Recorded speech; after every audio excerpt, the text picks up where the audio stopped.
नमस्कार, हर खबर देख रहे हैं आप और मैं हूं आपके साथ गौरव राजेंद्र। बुलेटिन की शुरुआत करते हैं। खबर सीएम पुष्कर सिंह धामी ने यूके एसएससी पेपर लीक मामले को लेकर सख्त निर्देश देते हुए कहा कि जो जांच दोषियों के खिलाफ चल रही है वो जांच यूं ही चलती रहेगी और अगर अन्य कोई भी इसमें दोषी पाया जाता है तो उसी के खिलाफ कीमत पर छोड़ा नहीं जाएगा। और साथ ही सीएम धामी ने कहा कि सरकार ये भी कोशिश कर रही है कि जो अभ्यर्थी अन्य परीक्षाओं की तैयारी कर रहे हैं उनकी परीक्षाओं में किसी तरह का विलंब ना हो और उन्हें किसी तरह की कोई दिक्कत ना हो। लेकिन अगर पार्टी और संगठन से जुड़ा कोई अन्य कार्यकर्ता या नेता भी इस खेल में इन्वॉल्व होगा तो उसके खिलाफ भी दंडात्मक कार्रवाई की जाएगी।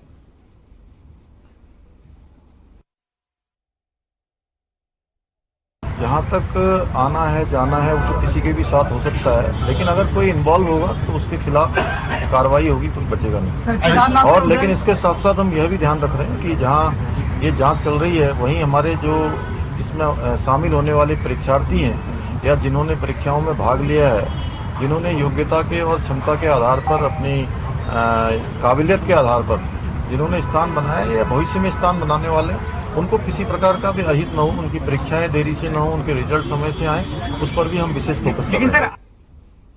उधर यूकेएस एसएससी पेपर लीक मामले में एसटीएफ ने गुरुवार को अंकित रमोला नाम के एक आरोपी को उत्तरकाशी के बड़कोट से गिरफ्तार कर लिया है। एसटीएफ के मुताबिक 32 साल के अंकित रमोला से कोई साक्ष्य बरामद हुए हैं। बहुत सारे जो है उनसे जो पूछताछ की गई और आरोपी से पूछताछ की जा रही है। साथ ही साथ यह भी बताया गया कि एसटीएफ ने अभी तक पेपर लीक के मामले में कुल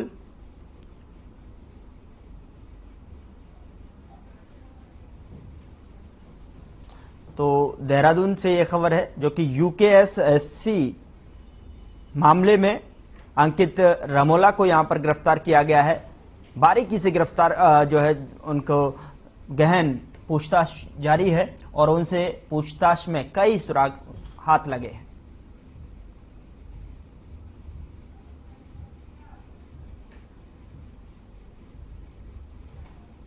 देहरादून से जहां खबर है जो कि यूकेएस एसएससी पेपर लीक मामले को लेकर मामले में 19वीं ये गिरफ्तारी हुई है।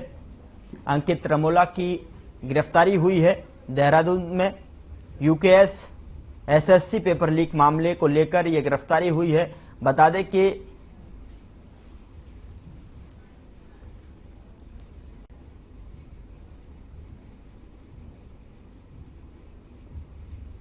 तो देहरादून से यह खबर है।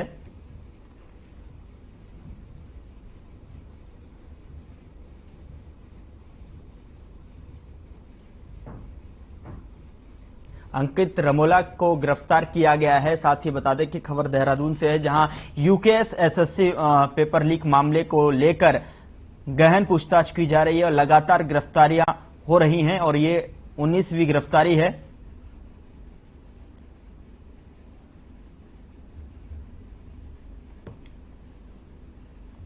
आपको बता दें कि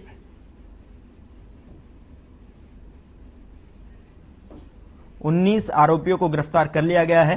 साथ ही एसटीएफ कई दिनों से अंकित रमोला की तलाश कर रही थी। वहीं उत्तरकाशी नौगांव से अंकित रमोला को पूछताछ के लिए एसटीएफ कार्यालय लाया गया था, जहां पूछताछ करने के बाद साक्ष्य की पुष्टि होने पर अंकित रमोला को उक्त मुकदमे में गिरफ्तार कर लिया गया।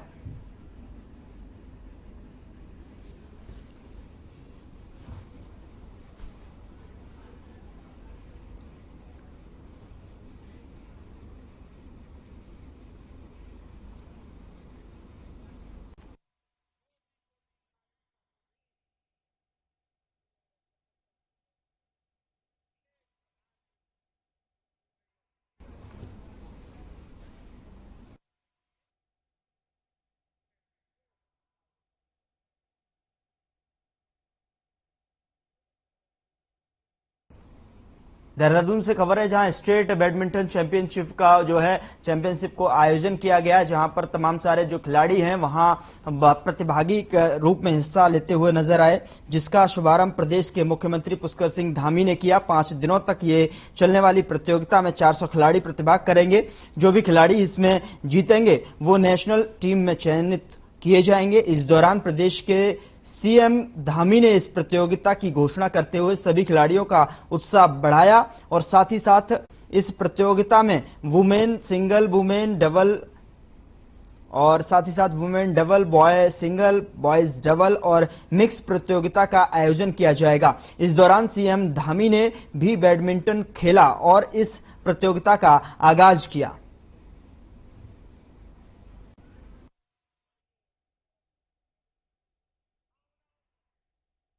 के बाद अगली प्रतियोगिता उनकी राष्ट्रीय स्तर पर होगी और आज भी हमारे देश के प्रधानमंत्री मोदी जी के नेतृत्व में, उनके मार्गदर्शन में पूरे देश के अंदर हर क्षेत्र में हमारे खिलाड़ी आगे आ रहे हैं। हमारी खेलों में और ज़्यादा पहले की अपेक्षा लोगों का रुझान बढ़ रहा है। उस दिशा में हमने भी उत्तराखंड के अंदर अपने खिलाड़ियों के प्रोत्साहन के लिए हम नई खेल नीति लाए हैं और नई खेल नीति के माध्यम से बहुत सारे ऐसे जो हमारे खिलाड़ी हैं जिनको खेलने जाने के लिए, वहाँ रहने के लिए, आने के लिए तमाम प्रकार के पहले परेशानियों का सामना करना पड़ता था। नई खेल नीति में हमने उन सब का प्रावधान किया है। जैसा कि अभी मुख्यमंत्री महोदय जी ने भी आपको बताया था, यहाँ पे पूरे प्रदेश के जो हमारे 13 डिस्ट्रिक्ट्स हैं, वहाँ से करीब 400 खिलाड़ी इस प्रतियोगिता में प्रतिभाग कर रहे हैं। और इस प्रतियोगिता की सबसे जो मुख्य इसका जो इम्पोर्टेंस है वो ये है कि इस प्रतियोगिता में जो भी बच्चे अपना पहला द्वितीय स्थान बनाएंगे वो हमारी स्टेट की टीम को रिप्रेजेंट करेंगे और नेशनल के जब भी टूर्नामेंट्स होंगे उसमें वो उत्तराखंड की टीम को रिप्रेजेंट करेंगे। इसलिए जितने भी अच्छे खिलाड़ी हैं, चाहे वो भारतवर्ष में कहीं पर भी ट्रेनिंग ले रहे हों, इस वक्त अपनी स्टेट में खेलने के लिए जरूर आते हैं। और अब खबर देहरादून से है, जहां राजकीय दून मेडिकल कॉलेज अस्पताल के ओपीडी भवन की दूसरी मंजिल में स्वास्थ्य मंत्री धन सिंह रावत ने लाइफस्टाइल क्लिनिक का लोकार्पण किया। आपको बता दें कि अब उत्तराखंड से सरकारी अस्पताल में पहली बार कैथ लैब की शुरुआत होने जा रही है। साथ ही हार्ट के मरीजों का प्राइवेट अस्पताल पर निर्भर नहीं रहना पड़ेगा। लैब तैयार होने के बाद हार्ट अटैक, बॉल्व चेंज और हार्ट सर्जरी के मरीजों को खासी राहत मिलेगी। लैब के लोकार्पण के मौके पर स्वास्थ्य मंत्री समेत विधायक खाजनदास और देहरादून मेयर मौजूद रहे।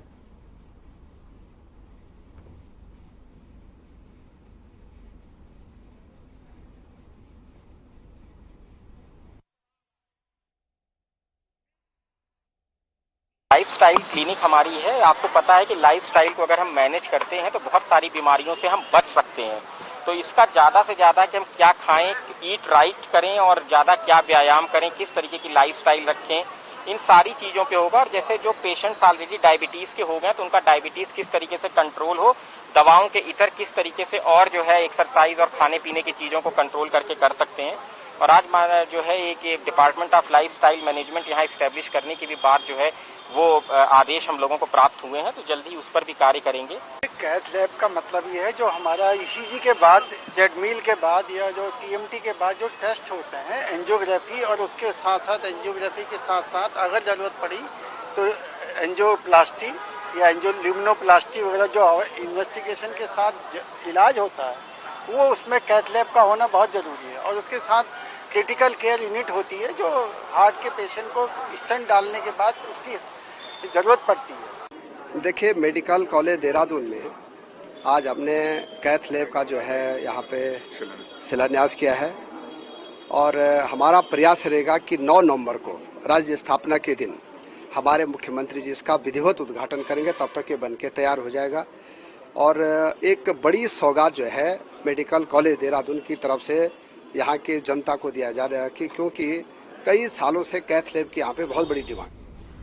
अगली खबर का रुख करते हैं। काशीपुर में मुरादाबाद रोड पर बने सूर्य रोशनी लिमिटेड के प्रेक्षागृह में केंद्रीय रक्षा राज्य मंत्री अजय भट्ट ने अलग अलग महकमों के अधिकारियों के साथ विकास कार्य को लेकर समीक्षा बैठक की, जिसमें हल्द्वानी के कई महकमों के अधिकारी भी मौजूद रहे।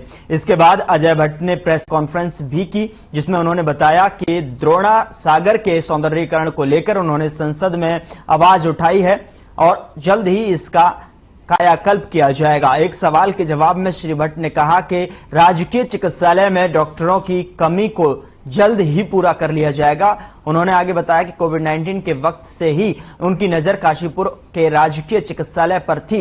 उन्होंने कहा कि यहां पर ऑक्सीजन की पहले ही पूर्ति कर दी गई थी। आज यहां पर ऑक्सीजन को लेकर कोई भी कमी नहीं है। डॉक्टरों की कमी की बात तो वह भी जल्द पूरी होगी।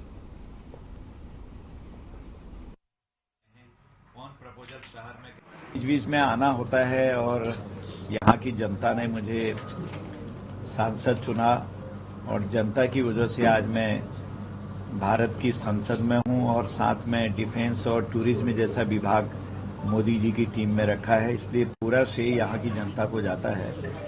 तो इसलिए मैं बीच बीच में कहीं ना कहीं जाते रहता हूँ। क्षेत्रीय भ्रमण है, एक पानी की योजना है, उसका शुभारंभ लोकार्पण करना है उसको आज। उधर भारत सरकार लगातार विकास कार्यों की ओर अग्रसर है और भाजपा सरकार सभी जगह चौमुखी विकास कार्य कर रही है। इसी के तहत प्रधानमंत्री ग्रामीण सड़क योजना के अंतर्गत प्रदेश में सड़कों का निर्माण कार्य कराया जा रहा है ताकि ग्रामीणों को इसका लाभ मिल सके। उधम सिंह नगर जिले के जसपुर क्षेत्र में पूर्व विधायक शैलेंद्र मोहन सिंघल ने प्रेस कॉन्फ्रेंस कर बताया कि अब क्षेत्रवासियों को गड्ढे मुक्त मार्ग से नहीं गुजरना पड़ेगा, इनको गड्ढे मुक्त जो है कर दिया जाएगा।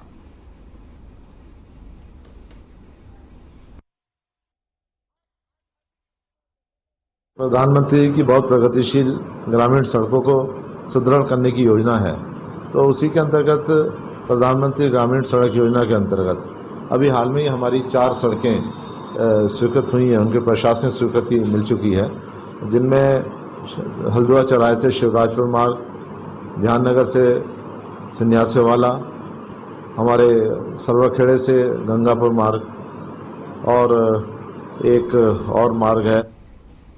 हल्द्वानी में कांग्रेस की ओर से महंगाई के खिलाफ किए जा रहे प्रदर्शन के दौरान मंडी क्षेत्र में चौपाल कार्यक्रम का आयोजन किया गया, जिसमें हल्द्वानी से कांग्रेस विधायक सुमित हृदय के नेतृत्व में किसानों और आड़तियों ने केंद्र सरकार पर बेतहाशा महंगाई बढ़ाए जाने का आरोप लगाया। चौपाल पर चर्चा कार्यक्रम में कांग्रेस विधायक सुमित हृदय ने कहा कि अब आम आदमी की कमर महंगाई से टूट गई है। आए दिन घरेलू उत्पादों के दामों में जिस तरह बढ़ोतरी की जा रही है, उसे देखकर लगता है कि आने वाले दिनों में आम नागरिक का जीवन गुजारा करना बेहद मुश्किल हो जाएगा।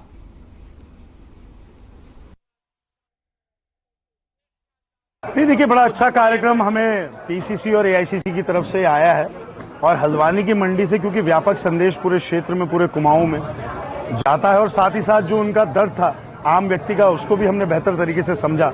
मंडी की जो समस्या है, मंडी से पूरे कुमाऊं का वास्ता है और कुमाऊं का कोई भी काश्तकार ऐसा नहीं होगा, व्यापारी ऐसा नहीं होगा, आम आदमी ऐसा नहीं होगा जिसका कोई ना कोई यहाँ वास्ता ना हो या उसका आवागमन ना हो। तो इसलिए यहां से एक व्यापक संदेश की प्रक्रिया है और महंगाई ऐसा मुद्दा है जिस पर अवश्य जन जागृति की इस समय बेहद आवश्यकता।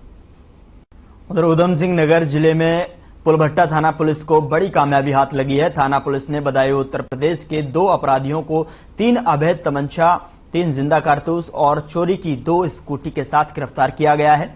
पकड़े गए दोनों अपराधियों के खिलाफ यूपी और उत्तराखंड में हत्या, अपहरण, नशा तस्करी और अवैध हथियारों की तस्करी सहित कई आपराधिक मामले दर्ज हैं। पुलभट्टा थाना में मामले का खुलासा करते हुए सीओ ओम प्रकाश शर्मा ने बताया कि पकड़े गए दोनों आरोपी उत्तराखंड में किसी बड़ी वारदात को अंजाम देने की योजना बना रहे थे। पकड़े गए अपराधियों में से एक सतपाल कश्यप को हल्द्वानी कोर्ट से आजीवन कारावास की सजा हुई है।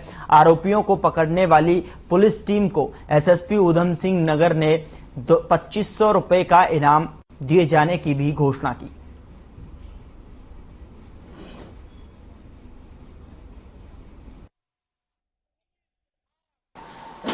एसओ पुलभट्टा टीम द्वारा सिरौली में अभियान चलाया गया, जिसमें यह संज्ञान में आया कि उत्तर प्रदेश के कुछ शातिर बदमाश यहां रह रहे हैं। इस पे मुखबिर तंत्र को तेज किया गया। एसओ पुलभट्टा की टीम द्वारा ये सतोइया तिराहे पे 2 लोगों को स्कूटी के साथ गिरफ्तार किया गया, जो बरेली से स्कूटी चोरी गई है। उनसे 3 तमंचे बरामद हुए हैं और 7 कारतूस बरामद हुए। ये खूंखार अपराधी है। इसमें एक सतपाल है जो इनका गैंग लीडर है, वो बदायूं का रहने वाला है और वो आजीवन कारावास, बरेली से आजीवन कारावास हत्या में उसको हुई थी वो पैरोल पे छूटा हुआ तो यहाँ छुप के रह रहा था। ये एसओ पुलबट्टा की टीम द्वारा बहुत सराहनीय कार्य सत्यापन में किया गया है, जो बधाई के पात्र है। उत्तराखंड सरकार द्वारा बीच में अपराधियों के सत्यापन के लिए एक अभियान चलाया गया था, जिसमें हमारे डीजीपी सर द्वारा प्रत्येक अलग अलग जिलों को अपराधियों का सत्यापन कर उनके विरुद्ध प्रभावी कार्यवाही के निर्देश दिए थे, जिसमें वरिष्ठ पुलिस अधीक्षक महोदय द्वारा हमारे जिले के सभी थानों को इस पर प्रभावी कार्यवाही करने के लिए कहा था। हम लोगों द्वारा सिरौली कला क्षेत्र में सत्यापन किया गया तो वहां ज्ञात हुआ कि 2-3 परिवार ऐसे रह रहे हैं जो यूपी से आजीवन कारावास के दोष सिद्ध बंदी हैं और पुलिस से बचने के लिए यहां आकर उन्होंने वर्ग 4 की जमीन खरीदकर कच्चे घर बना लिए हैं। उत्तराखंड पुलिस अब बदमाशों की धरपकड़ में जुट गई है। दरअसल बीती 5 अगस्त को हरिद्वार के ज्वालापुर कोतवाली क्षेत्र के खन्ना नगर में ताबड़तोड़ फायरिंग मामले में फरार चल रहे 10,000 के इनामी बदमाश विष्णु अरोड़ा को ज्वालापुर पुलिस ने गिरफ्तार कर लिया है। आपको बता दें कि बीते 5 अगस्त को खन्ना नगर में बीजेपी के पूर्व प्रदेश अध्यक्ष और स्थानीय विधायक मदन कौशिक के घर के पास बीजेपी के 2 गुटों में जमकर लड़ाई हुई, जिसके बाद एक पक्ष ने दूसरे पक्ष पर फायरिंग कर दी थी। इस मामले में पुलिस ने कार्रवाई करते हुए 15 लोगों के खिलाफ नामजद रिपोर्ट दर्ज की थी, जिसमें मुख्य आरोपी विष्णु अरोड़ा को पुलिस ने गिरफ्तार कर लिया है। आरोपी की निशानदेही पर अभी तक फायरिंग में इस्तेमाल रिवॉल्वर बरामद नहीं हुई है, जिसे लेकर पुलिस ने आरोपी विष्णु अरोड़ा से पूछताछ शुरू कर दी है।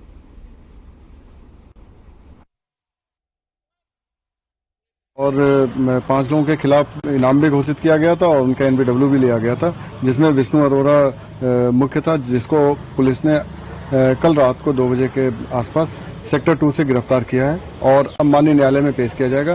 देखिए, इसको लेकर पब्लिक में काफी रोष भी था और हम लोगों की कार्रवाई से पब्लिक काफी संतुष्ट भी थी। हमारी कई टीमें थी जो लगातार दबिश दे रही थी और कल हमें सफलता मिली और उसको आज माननीय न्यायालय में पेश किया। खबर रामनगर से है, जहां कॉर्बेट से सटे ताराई पश्चिम वन प्रभाग ने बन्नाखेड़ा रेंज में सागौन के लट्ठों की तस्करी कर रहे 2 तस्करों को वन कर्मियों ने पकड़ लिया है। वन कर्मियों ने तस्करों के कब्जे से 2 बाइक और सागौन के 6 लट्ठे बरामद किए हैं। इसके साथ ही दोनों आरोपियों के खिलाफ वन अधिनियम के तहत मुकदमा दर्ज कर कोर्ट में पेश करने की कार्रवाई की जा रही है, जहां से कोर्ट ने दोनों आरोपियों को जेल भेज दिया है। वहीं तराई पश्चिम वन प्रभाग के डीएफओ कुंदन कुमार ने बताया कि बुधवार देर रात को मुखबिर की सूचना पर बन्नाखेड़ा रेंज से 2 लोगों को सागौन के लट्ठों के साथ पकड़ा है। साथ ही उन्होंने बताया कि इस तरह की कार्रवाई आगे भी जारी रहेगी।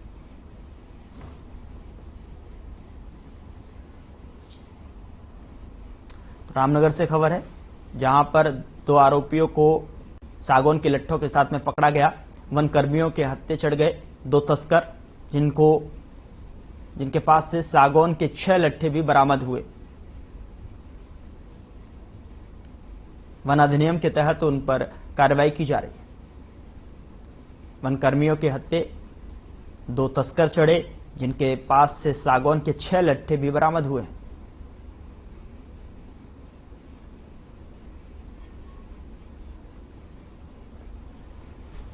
तो रामनगर से यह खबर है, जहां वन कर्मियों के हत्थे चढ़ गए हैं 2 तस्कर, सागौन के 6 लट्ठे भी उनसे बरामद हुए हैं। साथ ही साथ जो दोनों आरोपियों को वन अधिनियम के तहत कार्रवाई करते हुए आरोपियों को जेल भेज दिया गया है। प्रभागीय वन अधिकारी तराई पश्चिम वन प्रभाग रामनगर नैनीताल ने बताया कि जिस तरीके से कार्रवाई की जा रही है और यह कार्रवाई लगातार आगे भी जारी रहेगी। दोनों आरोपियों को जेल भेज दिया गया है। वन कर्मियों के हत्थे 2 तस्कर चढ़े हैं, जिनके पास से सागौन के 6 लट्ठे भी बरामद किए गए। दोनों आरोपियों को जेल भेज दिया है।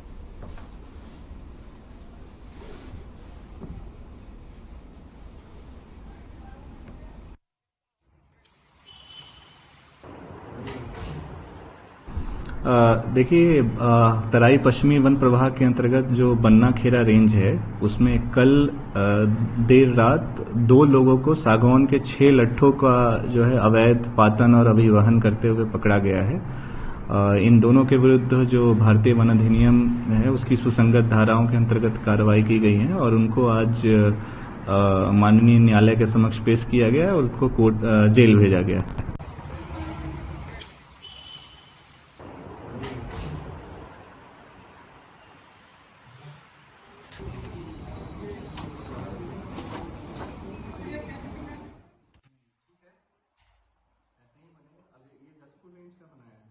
रामनगर से जो आपने सुना कि किस तरीके से अधिकारी लगातार जो है आश्वासन दिलाते हुए कि जिस तरीके की कार्रवाई इस बार हुई है वो कार्रवाई आगे भी जारी रहेगी। वन कर्मियों के जो तस्कर हैं 2 हत्थे उनके चढ़ गए, सागौन के 6 लट्ठे भी उनके पास से बरामद हुए हैं, जिन पर वन प्राधिनियम के तहत जो है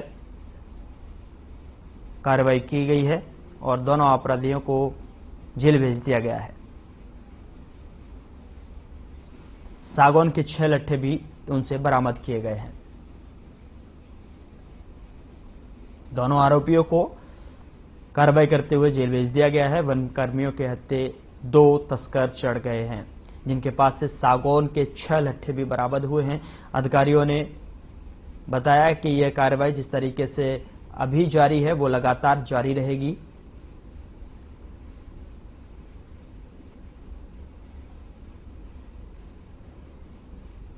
तराई पश्चिमी वन प्रभाग ने बताया कि जो कार्रवाई की जा रही है वो लगातार जारी रहेगी।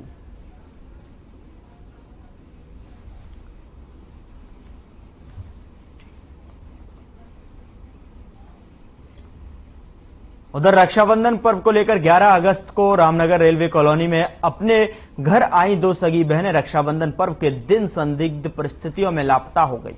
दोनों ही महिलाएं अपने मायके से ससुराल के लिए कहकर निकली थीं, लेकिन दोनों ही बहनें ससुराल नहीं पहुंची हैं।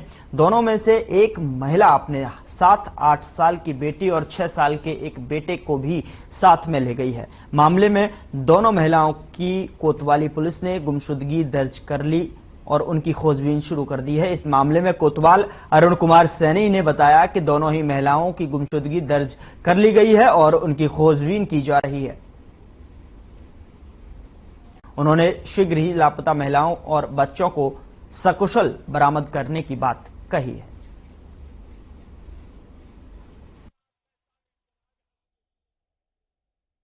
मुझे 2 महिला की गुमशुदगी थाना आजा पर प्राप्त हुई थी। हमारे द्वारा गुमशुदगी दर्ज कर ली गई है और इस संबंध में हमारे द्वारा जांच की जा रही है। ये सर हमारी ये जो भाई की हमारे भाई की घरवाली है, एक और की है सोदासपुर की। ये यहाँ अपने पापा के घर राखी बंधन करने आई थी 11 तारीख को रामनगर और 12 तारीख से गायब है। हमने गुमशुदा की तहरीर भी रखी है, अभी तक भी कोई वो नहीं। 2 बच्चे साथ हैं, कोई पता नहीं। आगे बढ़ते हैं। राज्य कर्मचारियों के लिए भारत सरकार की तर्ज पर लिए गए डाउनग्रेड पे के निर्णय पर कर्मचारियों में काफी आक्रोश है। अल्मोड़ा में आक्रोशित कर्मचारियों ने उत्तराखंड अधिकारी कर्मचारी शिक्षक समन्वय समिति के बैनर तले गांधी पार्क में प्रदर्शन किया। इस दौरान कर्मचारियों ने कहा कि सरकार द्वारा हाल में जो वेतन विसंगत तालिका जारी की है वह कर्मचारियों के लिए घातक है।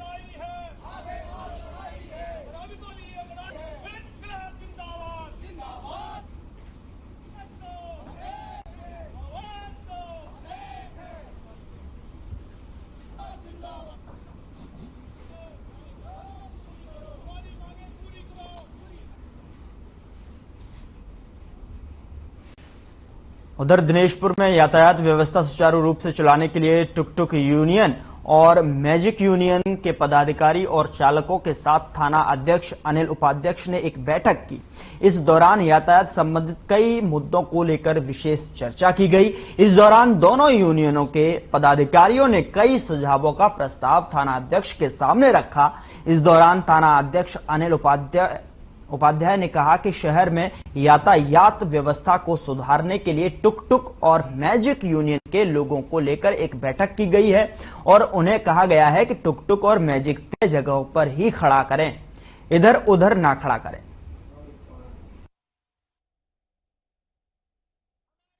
अभी ये टुक टुक अध्यक्ष और मैजिक के और टेम्पो के सभी अध्यक्ष यहाँ मौजूद थे और उनके साथ जो वाहन चलाते हैं वो भी करीबन लगभग 40-50 की संख्या में आए थे। उनकी मीटिंग मेरे ही द्वारा आह्वान किया गया था। यहाँ पर अक्सर ये देखा जाता है कि शनिवार के दिन शनिवार मार्केट लगती है बाजार में, तो टुक टुक की वजह से हमारे जाम की स्थिति आ जाती है। तो उसी संबंध में मेरे द्वारा उनसे वार्ता की गई और उनके द्वारा भी अच्छा मुझे आश्वासन दिया गया कि जो नियम होंगे उसी के हिसाब से हम चलेंगे। और उन्हें मेरे द्वारा निर्देशित कर दिया गया है कि सुभाष चौक से लेकर अपना अस्पताल तक के बीच में कोई भी टुक लेकर शनिवार मार्केट के दिन नहीं। अल्मोड़ा जिले के विकासखंड सल्ट के राजकीय इंटर कॉलेज नेकड़ा पेशिया में एसडीएम सल्ट गौरव पांडे पहुंचे और इंटर कॉलेज के छात्र छात्राओं को नशे के खिलाफ जागरूक किया। साथ ही एसडीएम ने इस दौरान छात्रों को कभी नशा न करने की प्रेरणा भी दी। इस दौरान कॉलेज में छात्र छात्राओं ने पेंटिंग सामान्य प्रतियोगिताओं का आयोजन भी किया, जिसमें प्रथम द्वितीय और तृतीय आने वाले छात्रों को पुरस्कृत किया गया।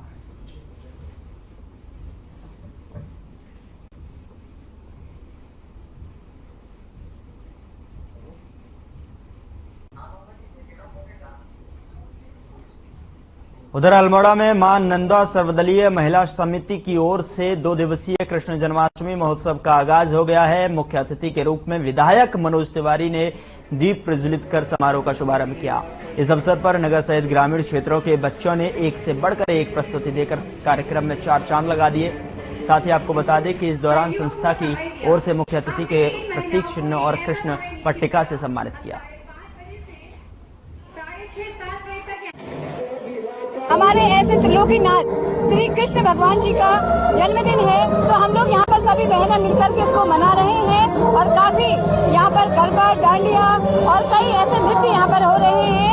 और कल आज हमारे काफी यहाँ पर सांस्कृतिक कार्यक्रम है। अपनी संस्कृति को बिखेरते हुए गरबा, डांडिया जो हमारे अपनी संस्कृति पर आधारित है, उन्हें हम यहाँ पर दिखा रहे हैं। 3 औला से एक सांस्कृतिक जुलूस मां नंदा देवी के प्रांगण में आएगा और उसके बाद हम बालिकाओं के द्वारा ही एक मटकी जोड़ यहाँ पर हम लोग प्रस्तुत करेंगे। उसके बाद जिन बच्चों ने हमारा उत्साहवर्धन हमारी संस्था को समय दिया है, उन कलाकारों को हम पारितोषिक। पिछले 2 साल के कोरोना काल के बाद ऐतिहासिक और सांस्कृतिक नगरी अल्मोड़ा में जन्माष्टमी पर्व के साथ कुमाऊं महोत्सव का भव्य आयोजन किया गया। साथ ही आपको बता दें कि इस महोत्सव में उत्तराखंड के लोक कलाकारों सहित अन्य प्रतिभागियों की तरफ से भी भागीदारी की गई। साथ ही साथ स्थानीय लोगों में खासा उत्साह इस प्रोग्राम को लेकर देखा गया।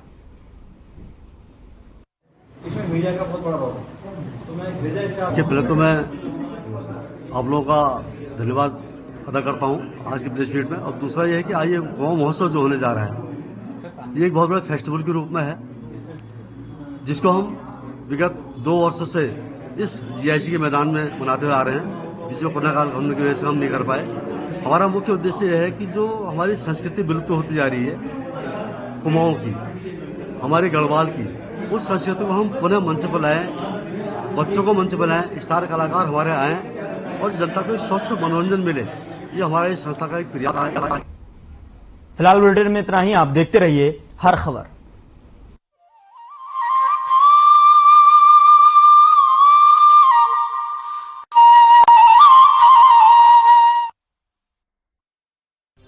हर बीमारी